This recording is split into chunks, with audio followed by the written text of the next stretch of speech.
Hello guys, welcome to my channel. Ang video natin ngayon guys ay mag-unbox tayo ng in-order natin sa Shopee na helmet at saka yung cellphone holder na ikakabit natin dito sa helmet. So, yun guys. So, tara guys, buksan na natin.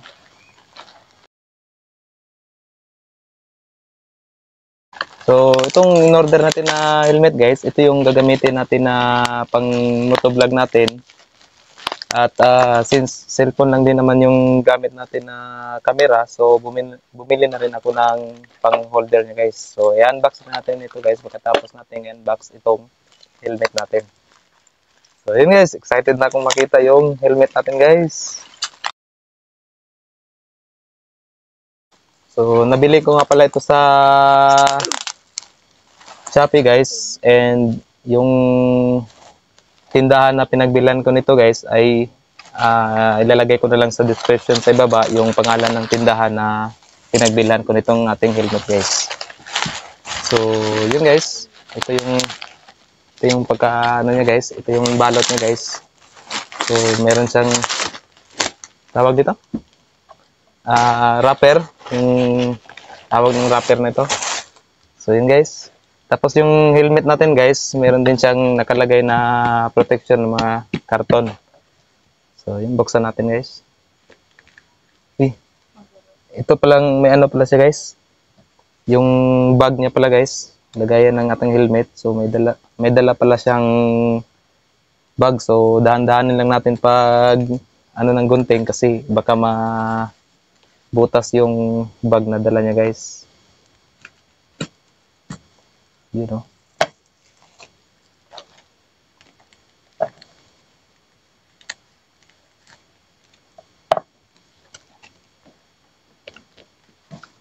So ito na yung pinaka ano natin guys, pinaka hinihintay natin guys, yung makita yung ating in-order na helmet. So yun guys, meron siyang bag. So tanan, you know, yan guys. So ang nakalagay doon sa picture doon sa Shopee guys, meron siyang mga decals dito guys, pero yung dumating is black. Pero meron siyang free na decals. So nandito siya sa loob guys. Tingnan niyo naman. Oh. Ay, nabagsak pa. Yung mga decals niya guys, ito lang. Ayun naman. Tingnan niyo naman, no. Ito yung decals niya guys. Yan, no. So, depende na lang sa atin guys kung ididikit ba siya natin dito sa helmet or itatago na lang natin or ipamimigay na lang natin guys, di ba? So, kasi meron akong ilalagay dito na sticker, yung sticker natin guys. So, yung pinaka-sticker. So, yung helmet pala guys, ang nakalagay doon is merong ICC sticker. So, legit guys, meron na siyang ICC sticker pero maliit nga lang. Pero at least meron siyang dala. Diba? So, yun guys, oh. Tingnan nyo guys, oh. Tapos, sa loob guys, tingnan nyo yung ano guys, para pag naglagay tayo ng microphone guys, ay meron siyang kung sa ano, yung tawag dito, padding. So, pwede natin siyang tanggalin guys kasi ano kasi siya guys, naka-zipper. So, kung hindi natin gusto na ano, kung sakaling mainitan tayo guys, so pwede natin siyang tanggalin guys. Yun, no? Yun, no? Yun, no? So, pwede natin siyang tanggalin guys. Ito. Yun. Natanggal. So, pwede pala siyang, ano guys, pwede pala siya natin gawing, ano, mask. Yung kaganyan, no? So, yun guys, may padding siya guys. Padding ba tawag dito? Comment down below na lang kung anong tawag dyan. And then, sa loob guys, tingnan nyo naman. So sa halagang 800 plus, hindi na tayo mag-expect sa ano niya. Pero, at least, meron tayong magagamit sa ating pag-motovlog. So, ito, tatanggalin lang natin guys. And, dalawa pala yung visor nito guys. Meron siyang visor na clear and meron din siya sa loob guys. So yun, oh. Yan. Meron siyang isang ano dito guys. Yung parang sunglass.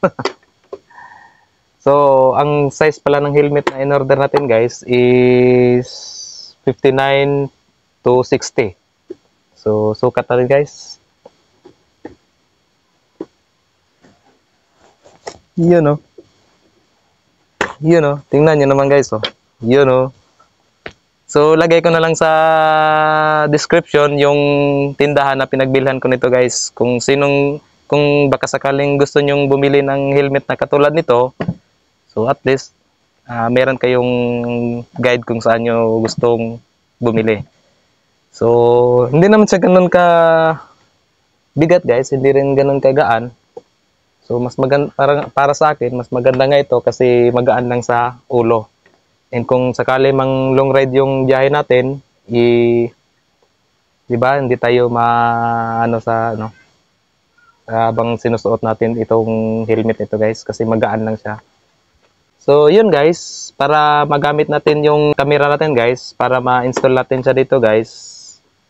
So, bumili na rin ako ng cellphone holder na ikakabit natin dito sa ating helmet guys. So, meron pala yung helmet nga pala guys, meron siyang ano dito guys. Yung parang sa hangin ata to guys, para kung sakaling mainitan kayo, dito papasok siguro yung hangin. So, since bumili rin tayo ng holder, so matatabunan din to guys. Pero okay lang yun guys, kung sakaling mainitan tayo, bubuksan lang natin yung visor niya guys. Yung visor niya nga pala guys, ay hindi pala siya masyadong clear. So, tinted pala yung visor natin guys. Tanggalin natin tong sticker guys, para mas makita natin masyado yung salamin niya guys. So, yun o. So, hindi siya pala ganun ka clear guys. Ma-tinted siya pala guys. Pero at least, kung sakaling gabi tayo bumiyahe, magagamit pa rin natin siya guys, di ba? Kung sakaling namang umaga, or kung babiyahe tayo na mainit, so dual visor naman siya guys. Meron siyang sunglass dito guys, at saka itong isang visor.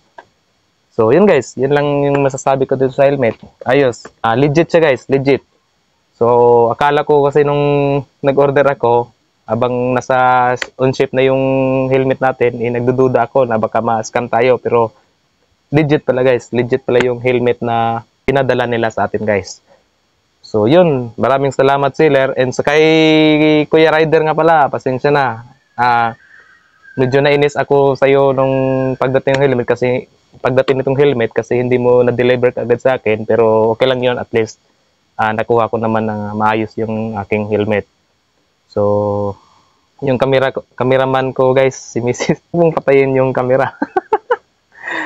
Yan guys, so para magamit natin yung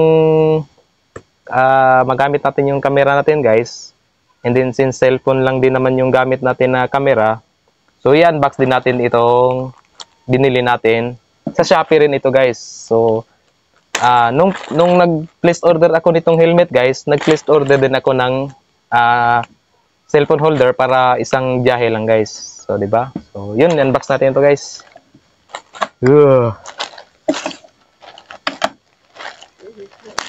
Wala nang pero-pero, direkta na. So, yun. Thank you, seller. Legit yung helmet na pinadala nyo. So, yun guys. Taran! Ito pala yung guys. And ito yung sa cellphone. So, unang unbox natin guys, yung strap. Yung ilalagay natin dito sa, tatabi ko muna itong guys. Wala nang laman. Tatabi ko muna ito guys. You know. So, unang i-unbox natin guys is yung strap. Tawag dito, strap. So, madali lang siyang buksan guys. Ayan o. So, ito yung laman niya guys. You know. Ito yung strap na ilalagay natin dito sa ating helmet. And then, ito namang isa guys. Ito yung holder ng ating camera, ng ating cellphone. Or kung pwede rin, kung meron kayong GoPro, o kahit anong camera, so pwede rin itong gamitin guys. So, meron akong ganito guys, pero yung sa akin is yun dito lang sa chest mount. Andito siya guys. Oh. You know. So, ito ya guys. Mas parehas lang siya guys, pero Yung isang ito, yung nabili ko una is pang chest mount natin guys. So, ito na lang gagamitin ko guys, yung pang-lock nating cellphone para hindi malaglag yung ating cellphone. Yun guys. So, sticker guys. Dito natin siya ipapatong. So, nga pala guys, yung mga free sticker niya guys is mga numbers lang pala guys. Tapos, meron siyang ano, Dia. Ayan, Dia. You know, so ito yun guys. Balik tayo dito guys. So, ito yun guys. So, ito yung hirap. Saan? Ayun oh. Ito yung ating cellphone holder. So, meron pa palang isa guys. Ito yung kanyang adapter guys. So, dito natin ilalagay yung ating adapter guys. Pag ganyan siguro yung pagkakabit nito guys.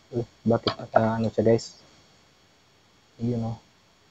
So, ito na siya guys. Naikabit ko na guys. Nahirapan ako kanina guys kasi ito kasing lock niya dito guys, nag-ano siya guys. So, pinalsuhan ko muna ng gunting bago ko pinasok kasi hindi natin siya mapapasok kanina guys, nakadikit siya kasi guys. So, at least okay lang yun guys, at least mahigpit siya guys. So, ngayon, ito naman. So, dito naman tayo guys.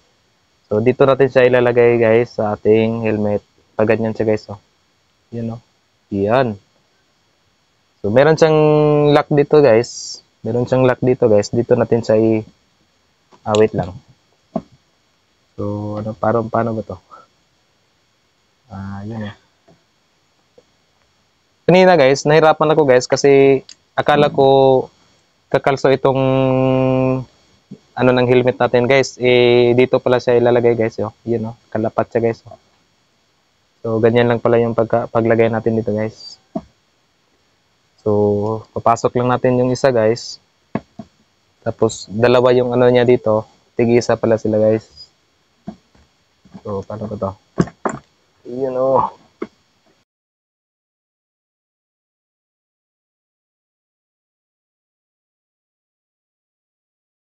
So, yun guys. Ito na guys. Naikabit ko na yung ating strap guys. Yung cellphone holder natin guys. Pwede rin siya pang GoPro. So, since cellphone lang yung gamit natin, so cellphone lang yung kakabit natin dito guys. So, ito yung cellphone guys. Sample lang ito guys. Ito yung cellphone na kakabit natin dito guys. So, pag ganyan siya guys.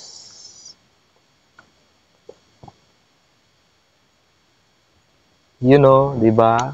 Ayos guys, oh. Para na tayong tunay na vlogger nito guys. So, yun. Yun, guys. Yun na siya, guys. Ito, kakabit na lang natin tong lock niya dito sa ilalim, guys, para humigpit yung ating nakatabingi. Yun, know. So, yun, guys. So, yun, guys. Since gabi na ngayon, guys, so, maybe bukas, magro-road test natin, guys. Iti-testing natin siya, guys, kung ayos ba yung kuha nitong ating okay ba yung pagkalagay ng ating chest mount, yung pagka-adjust na guys.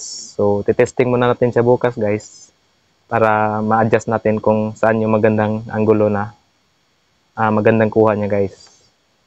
So, yun lang guys. Thank you for watching. So, yun lang guys. Naipakita ko na sa inyo yung ating helmet. So, legit siya guys. And yung ating cellphone holder na nakakabit dito sa ating helmet. Lalagay ko na lang sa description yung tindahan na pinagbilhan natin sa Shopee guys. Kung gusto niyo bumili ng ganito guys, tingnan niyo lang yung link natin yung description natin sa baba. So sa ngayon guys, ito lang muna yung video natin guys. So dito ko na lang tatapusin yung video natin. So, sa susunod na vlog natin is iti-testing na natin siya guys.